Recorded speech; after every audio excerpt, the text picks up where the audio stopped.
नमस्कार, मैं डॉक्टर निधि नागर एक गायनेकोलॉजिस्ट और लैप्रोस्कोपिक सर्जन हूँ और बंसल अस्पताल में कार्यरत हूँ। आज मैं आपको एक्टोपिक प्रेगनेंसी के सिम्टम्स, उसको हम डायग्नोस कैसे करें और उसके बाद उसको हम ट्रीट कैसे करते हैं, इसके बारे में जानकारी दूंगी। अब एक्टोपिक प्रेगनेंसी क्योंकि एक प्रकार की प्रेगनेंसी है, तो इसका सबसे कॉमन सिम्टम होता है पीरियड का मिस होना। तो जब भी प्रेगनेंसी आती है तो आप अपना पीरियड मिस कर देते हैं। जो आपकी जो लास्ट पीरियड डेट है वो या तो 1-2 दिन बढ़ जाएगी। मगर नॉर्मल प्रेगनेंसी से हम इसको कैसे पहचानें कि यह एक्टोपिक प्रेगनेंसी हो सकती है, तो उसमें क्या अलग सिम्टम्स आपको आएंगे। तो प्रेगनेंसी के जो कॉमन सिम्टम्स हैं, पीरियड का मिस होना, उल्टी आना, चक्कर आना, ये सारे सिम्टम्स हमको इसमें भी मिलते हैं। मगर जो एक एक्स्ट्रा सिम्टम जिसमें हमारे खतरे की घंटी बजनी चाहिए, वह है स्पॉटिंग या ब्लीडिंग का होना। तो एक्टोपिक प्रेगनेंसी क्योंकि बच्चेदानी के अंदर नहीं होती है, तो जो सबसे कॉमन सिम्टम्स के साथ पेशेंट्स आते हैं वो है प्रेगनेंसी पॉजिटिव आने के साथ ही आपको ब्लीडिंग या स्पॉटिंग कंटिन्यूसली हो रही होती है। जो दूसरा एक बहुत महत्वपूर्ण लक्षण है एक्टोपिक प्रेगनेंसी का, वो है दर्द। दर्द कॉमनली नॉर्मल प्रेगनेंसी में हल्का फुल्का दर्द, आपकी लोअर एब्डोमिनल कैविटी जो पेल्विक पेन वो बना रहता है, मगर एक्टोपिक प्रेगनेंसी का दर्द बहुत ही सिवियर होता है, बहुत ज़्यादा होता है। कई बार ये असहनीय इतना होता है कि तो अब एक्टोपिक प्रेगनेंसी को हम डायग्नोस कैसे करें। एक्टोपिक प्रेगनेंसी की डायग्नोसिस बहुत ही ट्रिकी होती है। नॉर्मली जब प्रेगनेंसी आती है तो हम अल्ट्रासाउंड द्वारा, ट्रांसवजाइनल सोनोग्राफी द्वारा प्रेगनेंसी को लोकेट कर पाते हैं एंडोमेट्रियल कैविटी के अंदर या गर्भाशय के अंदर। मगर एक्टोपिक प्रेगनेंसी में अगर प्रेगनेंसी जो है हमको एंडोमेट्रियल कैविटी में नहीं दिख रही है, गर्भाशय के अंदर नहीं दिख रही है, तब यह डाउट रेज होता है कि कहीं ये एक्टोपिक प्रेगनेंसी तो नहीं। तो एक्टोपिक प्रेगनेंसी एक नेगेटिव फाइंडिंग होती है, मतलब कि उसमें हमको अल्ट्रासाउंड में गर्भाशय के अंदर कोई प्रेगनेंसी के साइंस नहीं दिखते हैं और एक छोटी सी स्वेलिंग कई बार हमको विजिबल हो जाती है गर्भाशय के साइड में, या तो राइट साइड में या तो लेफ्ट साइड में। तो अल्ट्रासाउंड द्वारा हम एक्टोपिक प्रेगनेंसी की संभावना जता सकते हैं, मगर 100% इसको डायग्नोस नहीं कर सकते। दूसरा एक टेस्ट जो हमको करना पड़ता है, जो कि हमें एक्टोपिक प्रेगनेंसी की डायग्नोसिस बनाने में बहुत ही हेल्प करता है, वो है एक ब्लड टेस्ट जिससे हम सीरम बीटा HCG कहते हैं। बीटा HCG जो है वो प्रेगनेंसी के दौरान बढ़ने वाला एक हार्मोन है, जिससे कि हम प्रेगनेंसी की ड्यूरेशन का पता लगा सकते हैं। तो जब हम एक्टोपिक प्रेगनेंसी में बीटा HCG लेवल्स भेजते हैं तो वह हमको बढ़ा हुआ मिलता है। अब वह कितना बढ़ा हुआ है और कितना फ्रीक्वेंसी से बढ़ रहा है, इसको मॉनिटर करना इम्पॉर्टेंट होता है एक्टोपिक प्रेगनेंसी में। तो हम सिर्फ एक बीटा HCG वैल्यू से एक्टोपिक की डायग्नोसिस नहीं बना सकते हैं, तो इसमें हमें सीरियल बीटा HCG करने पड़ते हैं।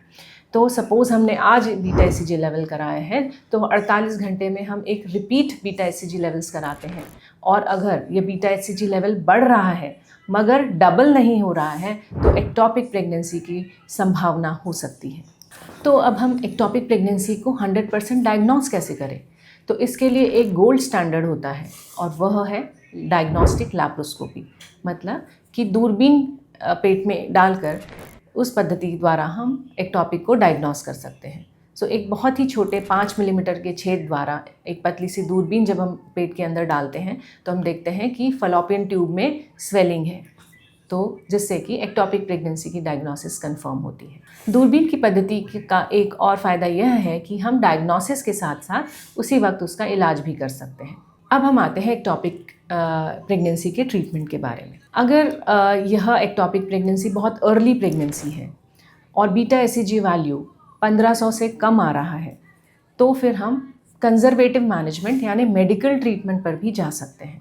तो एक्टोपिक प्रेगनेंसी अगर बहुत अर्ली डायग्नोज हो जा रही है, अगर ट्रांसवजाइनल सोनोग्राफी में हमको एक्टोपिक किसी एक एडेनेक्सल साइड पे किसी लेफ़्ट या राइट ट्यूब में हमको स्वेलिंग दिख रही है, बीटा HCG वैल्यू 1500 से कम है, और अगर हार्ट बीट प्रेगनेंसी में नहीं आई है, तो फिर हम इसको इंजेक्शन द्वारा ट्रीट कर सकते हैं। और ये इंजेक्शन होता है मीथोट्रेक्सेट, जो कि आपके वज़न के हिसाब से आपका डोज डिसाइड करके आपकी जो गायनेकोलॉजिस्ट है आपको प्रोवाइड करेगी। दूसरा इसका ट्रीटमेंट ऑप्शन होता है लैप्रोस्कोपी से सर्जरी द्वारा। तो 2 कंडीशंस होती हैं कि रप्चर्ड एक्टोपिक प्रेगनेंसी और अनरप्चर्ड एक्टोपिक प्रेगनेंसी। अनरप्चर्ड मतलब अभी फलोपियन ट्यूब में प्रेगनेंसी है मगर वो फूटी नहीं है, फलोपियन ट्यूब इंटैक्ट है, और रप्चर्ड प्रेगनेंसी होती है जिसमें कि फलोपियन ट्यूब फूट चुकी है और पेल्विक कैविटी में बिल्कुल पूरा ब्लड भर गया है और मरीज़ की कंडीशन और मरीज़ की जान बचाने के लिए हमें तुरंत ही उस ट्यूब को निकालना पड़ता है। तो अनरप्चर्ड एक्टोपिक प्रेगनेंसी में हम ट्यूब को निकाले बिना भी, कंप्लीटली निकाले बिना भी इलाज सर्जरी द्वारा कर सकते हैं। तो उसमें हम एक छोटा सा इंसिजन एक्टोपिक प्रेगनेंसी की साइट पर देते हैं और एक्टोपिक टिश्यू निकालकर ट्यूब को रिपेयर कर दिया जाता है। मगर इसमें यह बात ध्यान में रखने की होती है कि रिपेयर्ड ट्यूब में दोबारा एक्टोपिक प्रेगनेंसी आने के चांसेस होते हैं। दूसरा ऑप्शन होता है कि हम कम्प्लीटली ही ट्यूब को रिमूव कर दें। अगर हमें लगता है कि ट्यूब ख़राब दिख रही है, इन्फेक्शन उसमें है और आगे भी एक्टोपिक प्रेगनेंसी के चांसेस हो सकते हैं, तो हम ट्यूब को कम्प्लीटली रिमूव करने का भी ऑप्शन मरीज़ को देते हैं। अब रप्चर्ड ट्यूब जिसमें कि फलोपियन ट्यूब पूरी तरीके से फूट चुकी है, तो उसमें पूरा फलोपियन ट्यूब को निकालने के अलावा कोई ऑप्शन नहीं बचता है और उसमें पूरी तरीके से एक ट्यूब को निकाल दिया जाता है। तो इस वीडियो में आपने जाना कि एक्टोपिक प्रेगनेंसी कितनी खतरनाक हो सकती है, जो कि आपके लिए जानलेवा भी हो सकती है। तो इस वीडियो की जानकारी अगर आपको महत्वपूर्ण लगी है तो मेरे इस वीडियो को लाइक करिए, मेरे चैनल को सब्सक्राइब करिए। धन्यवाद।